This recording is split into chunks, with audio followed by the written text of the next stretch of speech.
តោះចាប់ផ្ដើមភ្នំពេញជាទីប្រសើរគួរឲ្យចង់ដើរកំសាន្តជាមួយកល្យានវិថីក៏ធាត់ថ្វែងអាគារខ្ពស់ស្កឹមស្កៃសួនច្បារស្រស់បំព្រងផ្សារទំនើបផុសឡើងនៅចំកណ្ដាលទីក្រុងភ្នំពេញដែលជាបេះដូងនៃប្រជាជាតិកម្ពុជាដ៏អច្ឆរិយៈតែពិតមែនទេអង្គវេទិកាជាទីគោរព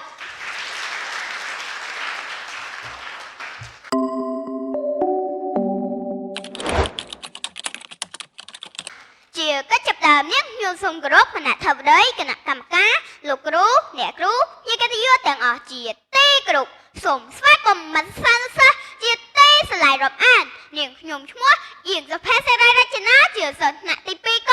នៃសាលាមីងវ៉េក្រៃប៊ីកិន1ថ្ងៃនេះនាងខ្ញុំពេជ្រមាសសេចក្តីរីករាយយ៉ាងក្រៃលែងដែលបានចូលរួមប្រកួតប្រជែងនិយាយជាសាធារណៈប្រប្រធានបទរាជធានីភ្នំពេញដើម្បីជាស្ពានឈានទៅដល់ការបោះស្រាយរបស់នាងខ្ញុំសូមអនុញ្ញាតឲ្យនាងខ្ញុំបញ្យល់នៅពេលកលឹះជំនន់សិនបាយយកទៅតាមវចនានុក្រមសម្ដេចព្រះសង្ឃរាជជួនណាត់ពាក្យថារាជធានីមានន័យថាជាទីក្រុងដែលព្រះរាជាគង់នៅពាក្យភ្នំពេញគឺ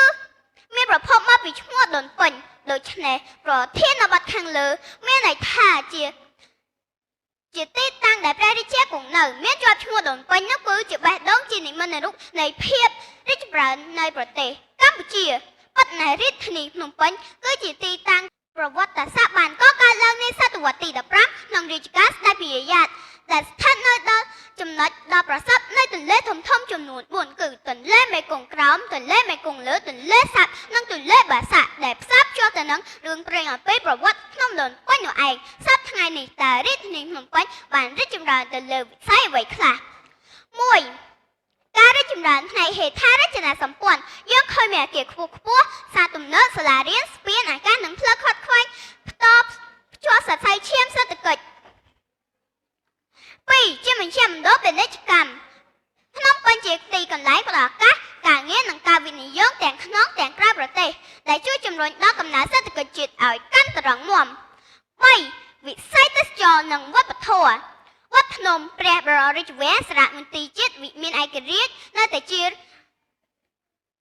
និមិត្តរូបជាតិនិងជារមណីយដ្ឋានទេសចរណ៍ជំវិញពិភពលោកអង្គវេទិកាជាទីគោរពទៅតាមនឹងការរីកចម្រើនយើងក៏ត្រូវរួមគ្នាដោះស្រាយបញ្ហាការកកស្ទះចរាចរណ៍ភាសន្តិសុខនិងការគ្រប់គ្រងការសំណង់ហងដែរដើម្បីឲ្យទីក្រុងយើងស្អាតធានាបានថានៅផាសុកភាពសម្ដាប់ធ្នាប់សាធារណៈយើងគ្រប់គ្នាត្រូវចូលរួមគោរពច្បាប់សង្គមជាតិ